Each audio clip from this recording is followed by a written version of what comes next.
What need do you see around you, and how could you meet it? And God has specifically placed our family in a community that is growing and changing. Just like 2 weeks ago, I was sitting in church and I looked around and there were young people and they just looked bored. I just love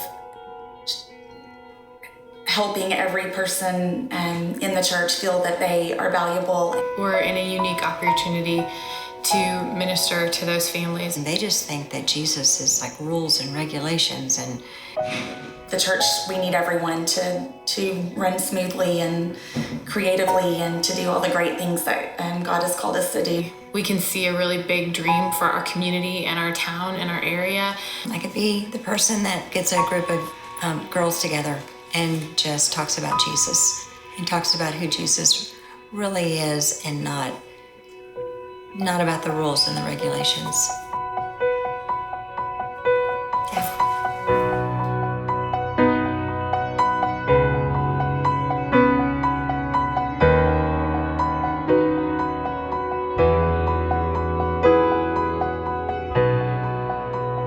I've always heard the word passion, and I thought that meant things that we love.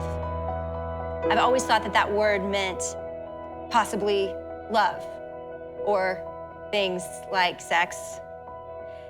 And I've always thought that if I could find my passions, the things that I love, the things that make my heart move, the things that I am passionate about, that would fulfill me too. And I honestly went into the study, like when I laid it out, the different pieces, I went into it with somewhat of that as my idea for this week. And then I got to study it and teach it and live it.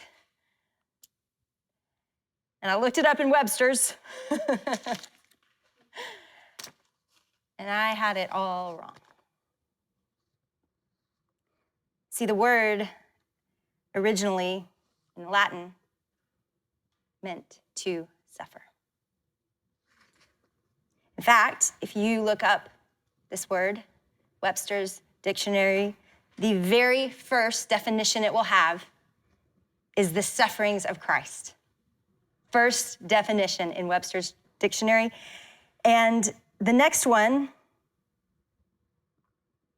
is just suffering. Now on down, 5 and 6 and 7 is love, sex, and everything we love. So it does put it in there, and it knows that we have majorly flipped that definition and that word upside down in our society. True. Yes. When I was a mom of young kids, and it was right before we prayed the prayer anything, when my husband and I, laid in our bed at night and we said, God, you have us. Like, you can do anything you want with us. It was very, very scary, really painful, and continues to be, and yet the most awesome, awesome thing we have ever done in our lives. Our lives are radically different because we prayed that prayer.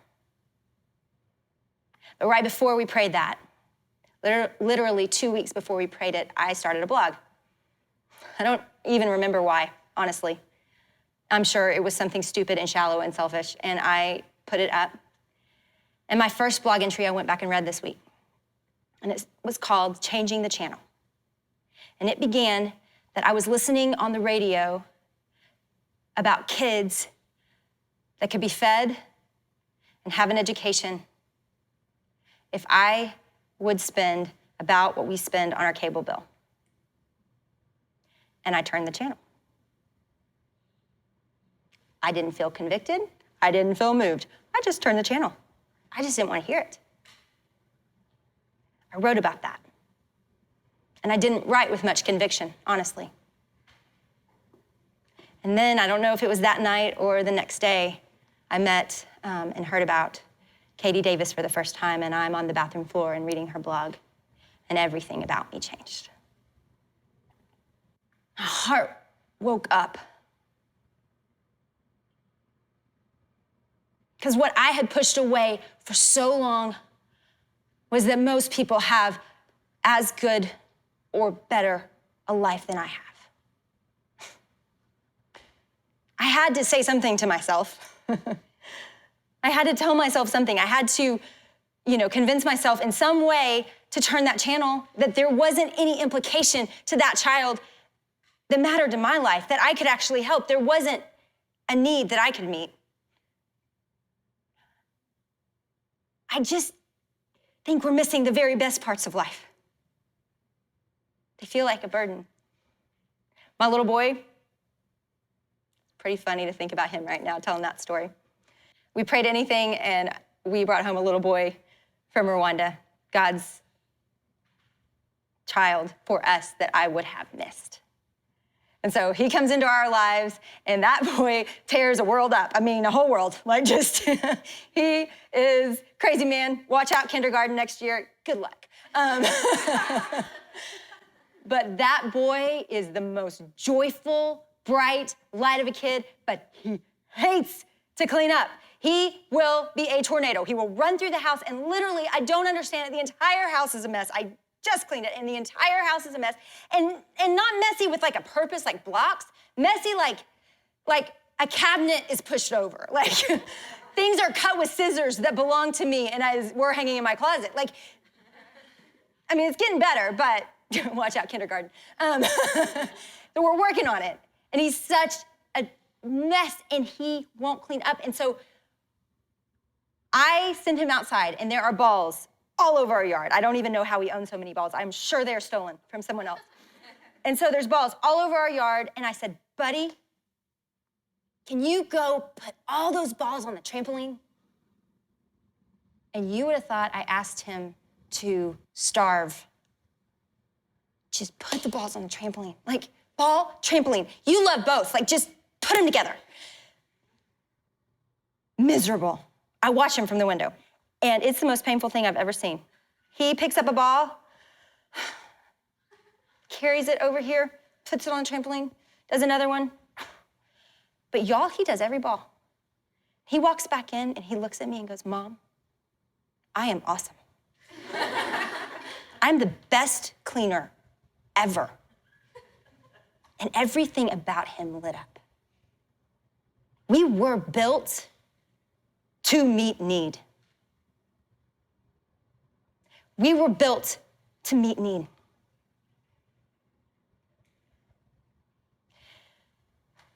And guess what? There's a lot of it. You don't have to go to Africa, and you don't have to look very far to see it.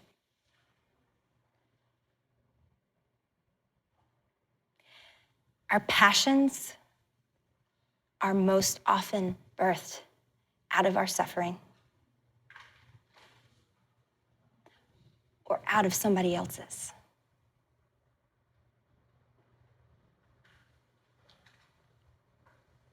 You don't know what you're passionate about. You need your heart to wake up. Joseph, he had a passion. He had a God that seemed to remain unusually close to him through suffering for years.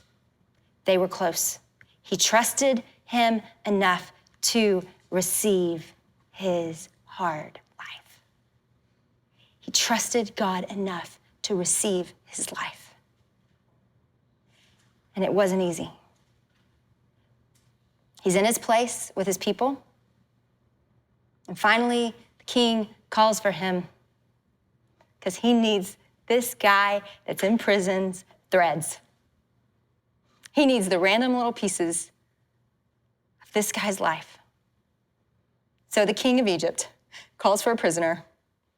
Joseph comes up, and the king says, I've had this dream, and I've had it over and over again, and I don't know what to do with it. It is haunting me. And he tells Joseph the dream, and I've heard that you have a gift. I've heard that you have something that could meet a need for me. Joseph says, I do. I have a God that will help me meet your need. So the king tells him. And the implications of that dream lead Joseph and the king together to save enough food for years to support a generation of people. And many, many lives physical needs. Hurting bellies are fed. See, I love that Jesus came to earth and he didn't just walk up and say, repent, change your life. He would pick up mud and he would put it on people's eyes and they were blind and then they could see. And he would break bread before he gives one of the greatest sermons of all time. And he says, I think everybody's hungry, and honestly, hungry people don't listen well, so let me take care of them. Let's take care of what's real and legit and just feed them. So I'll break bread and some fish, and we'll take time. I'll take time out of my sermon to make sure that they are fed. See, I think that we over-spiritualize things sometimes, y'all. There is a passion for my children to have their uniform that they need for school every day. There is a passion that my children flourish, that my children have what they need, and therefore I engage with them on practical and spiritual levels. You hear me? We engage our passions on practical and spiritual levels. Because there's a need. There's always a physical need and an emotional need and a spiritual need. And I don't care what you're meeting, just go find something to meet.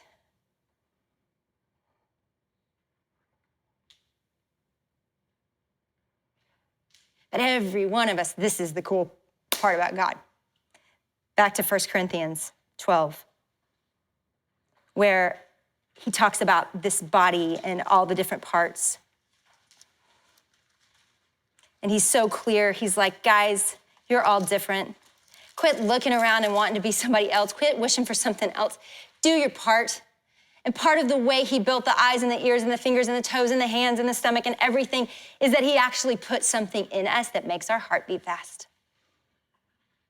He puts passions in us. And sometimes we know them and sometimes we don't. And I'll be honest, laundry is just not one that makes my heart beat fast, not even kind of.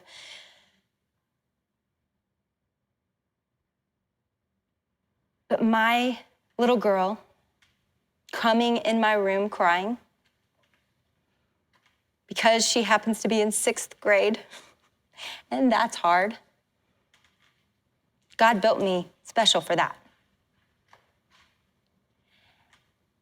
And I don't know what he built you special for. You can't fill every need. You can't fill every need in the people's lives around you, and you can't fill every need in the world, and we all know that. But we can meet needs somewhere. So what makes your heart beat faster? When was the last time that you met a need? And when you did, you felt so much joy, even if it was hard. See, Joseph had a passion. He looked around and he knew when he heard the dream that everyone would die. And so he worked hard to meet need around him. So, what's your passion? If you don't know, if you're listening and you're like, I'm in, I want in, I do not know what to go do, here's what I would say. Go do something. Anything. I don't care what. Something small, something big, I don't care. Just go do something. And you know what's gonna happen? Your heart will beat faster.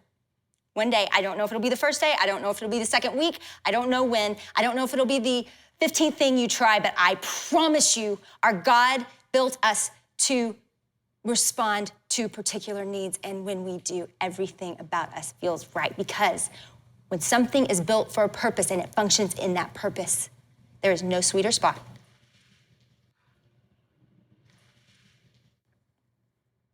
I know that some of you want your hearts to wake up and you don't know how.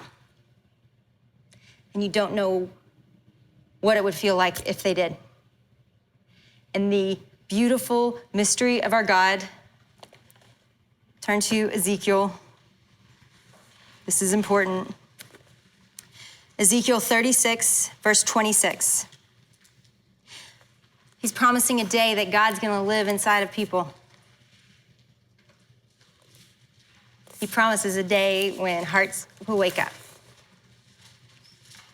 He says, I'm gonna give you a new heart and a new spirit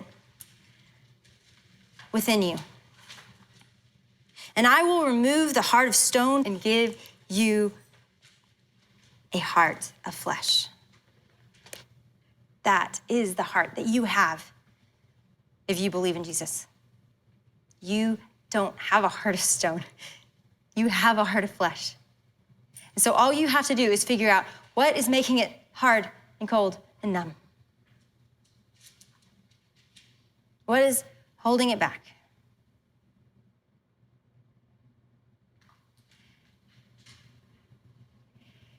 And ask him to break it. Because he would like your heart to be like his, to love his people and to meet need everywhere, to meet your need that he built you for. And in closing, I think this is pretty crucial. Romans 5, verse 6. For while we were still weak, at the right time, Christ died for the very best of us. No, for the very worst of us. For the ones that are cold-hearted and hard-hearted and don't care about starving children in Africa and don't want to mess up their house with a wild man running through their house with scissors. He died for all of us, our hard hearts, for the ungodly. Though perhaps for a good person, one would dare even to die. But God shows his love for us, his passion for us, his insane, reckless, crazy, radical, going to get us. The ones with hard hearts and numb hearts and boring hearts and even really, really dark, evil hearts. He shows his love for us in that while we were still that bad, he died for us. He suffered for us. So is it worth it? There's an arrow. It's going. Whether you want it to or not, it is going. And it will end somewhere.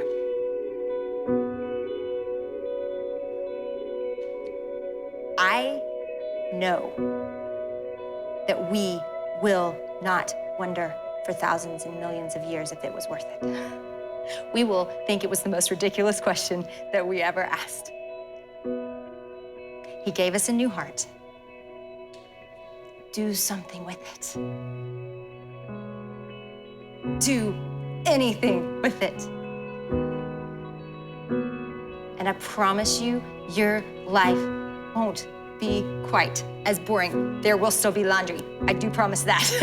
That is not going anywhere. But it will not be so boring. It will not be so empty. Will not be wasted.